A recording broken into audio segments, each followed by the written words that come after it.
It was close to midnight on a cold Saturday in March. I had just left a buddy's house in San Marcos after a long day.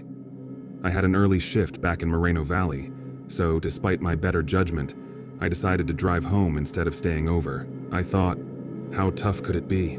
Just a 2-hour drive on mostly empty highways. I'd done it countless times before, but that night, something felt off. There was an uneasy stillness in the air, the kind that only settles in when you're alone on a deserted road with endless stretches of blacktop ahead. The drive was uneventful for the first 30 minutes. There were hardly any cars, just the occasional semi-truck rumbling past.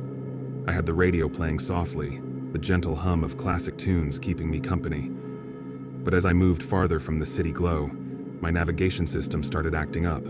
It kept insisting I exit the highway, redirecting me through some side roads.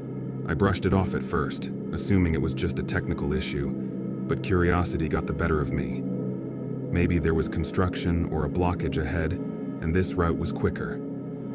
Against my better instincts, I followed the GPS's suggestion and took the exit. The change was immediate. The surroundings grew darker.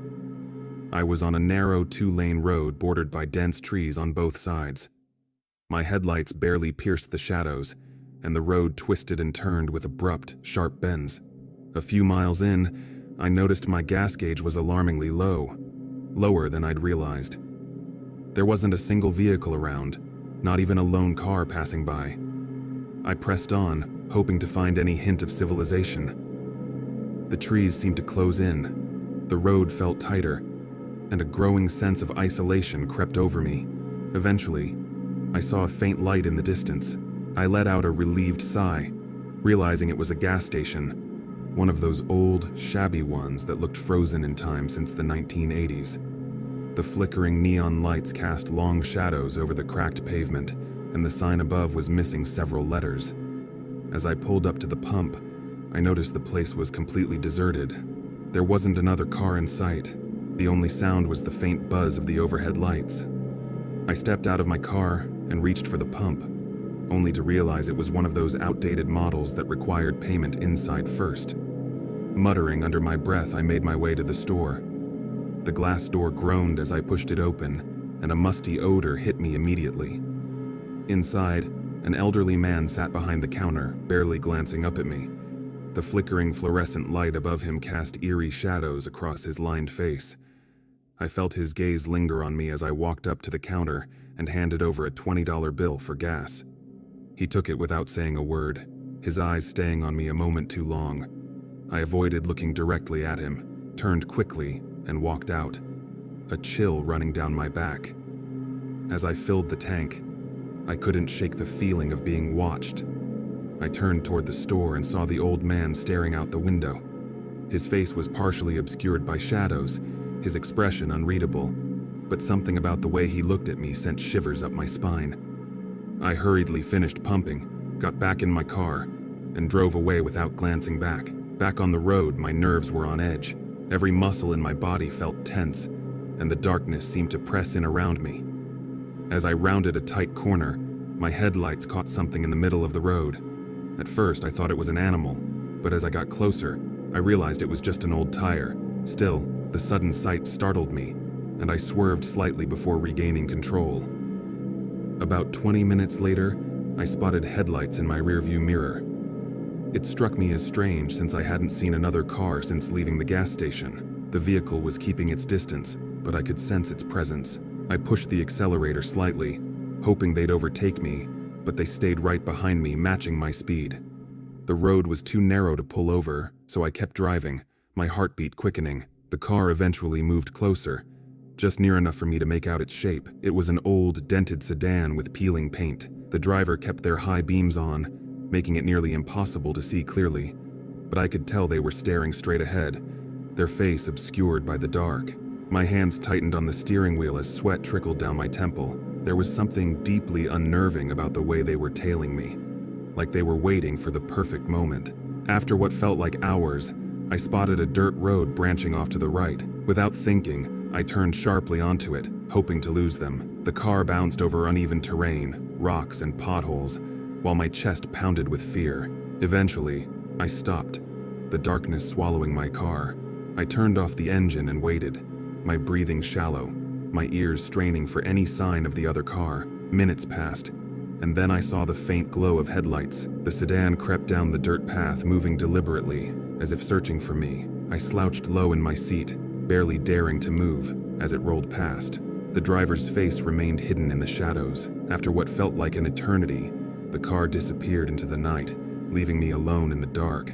I waited until I was absolutely certain it was gone before restarting my car. The rest of the drive home was a blur. By the time I arrived, the sun was rising, its pale light casting an eerie glow over the quiet streets. I sat in my car for a long time, trembling, my hands still gripping the steering wheel. I never saw that car again, but even now, every time I drive at night, I can't help but glance over my shoulder, half expecting to see those headlights trailing behind me in the darkness.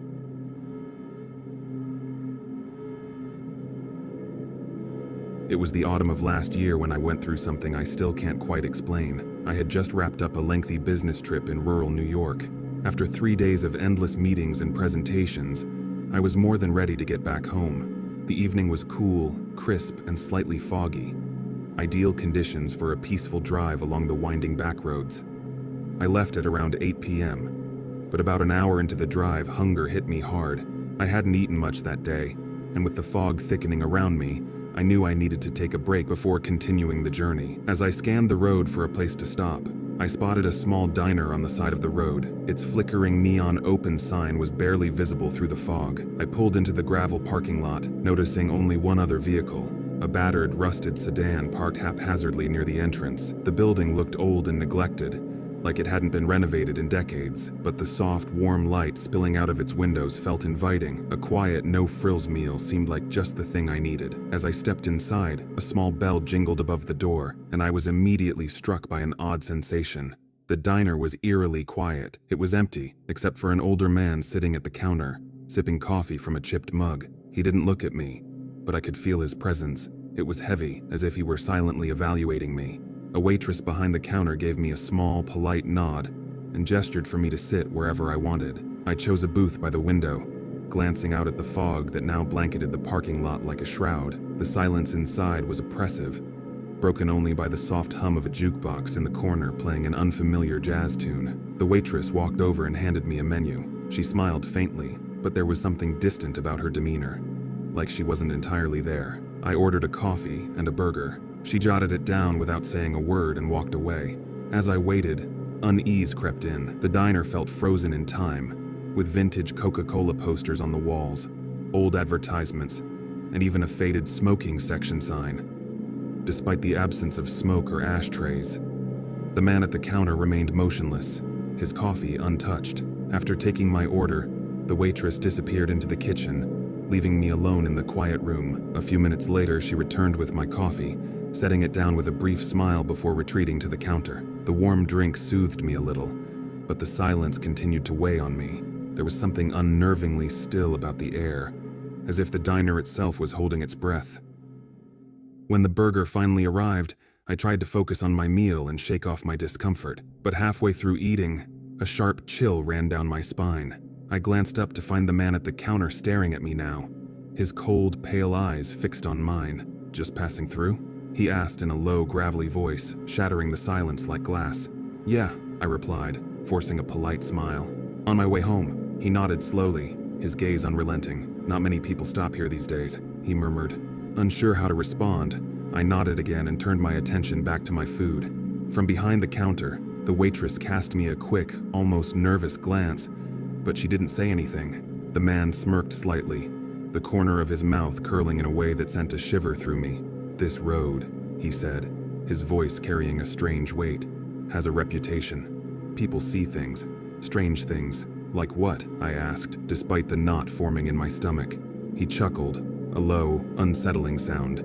"People disappear, others see things they can't explain." I forced a small laugh, hoping to ease the tension. "Thanks for the heads up, but I think I'll be fine." He didn't reply. He just kept staring at me with that unreadable expression. My unease grew unbearable, and I hurried to finish my meal. Leaving a few bills on the table, I nodded to the waitress and quickly headed for the door.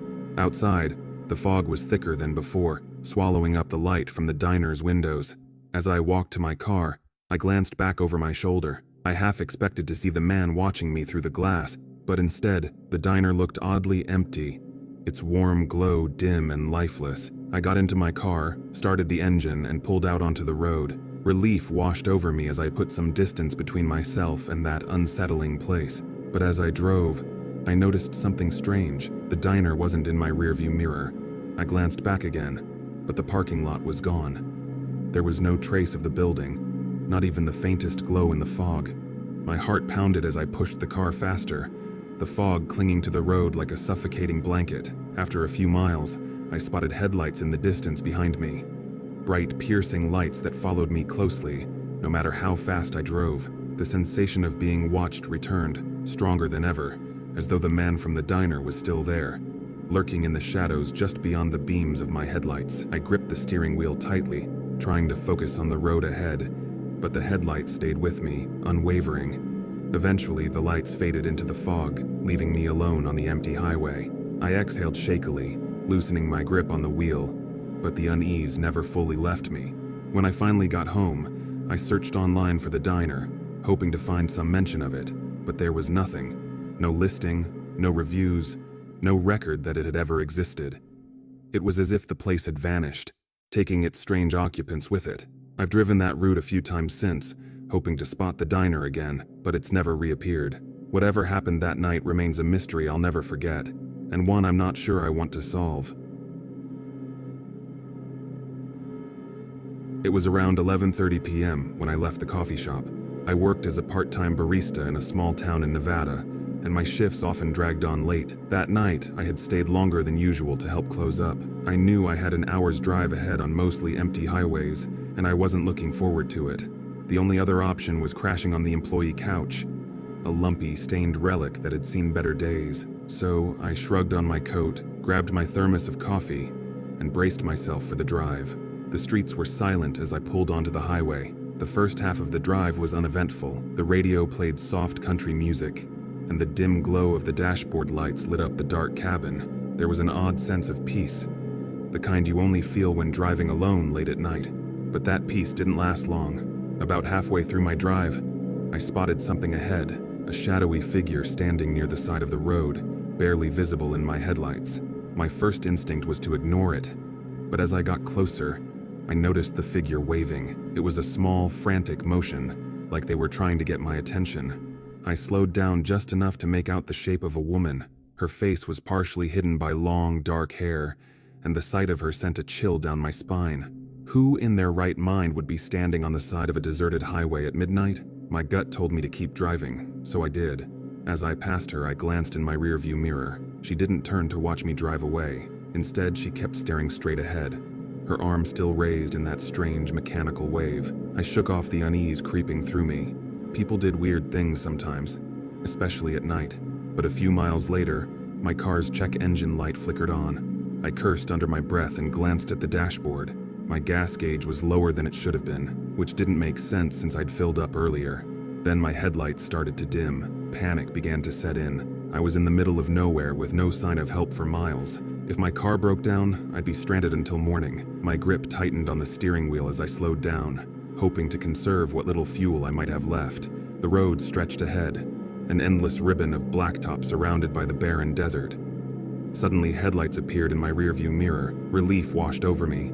Another car meant help, if I needed it. But as the car behind me got closer, something felt off.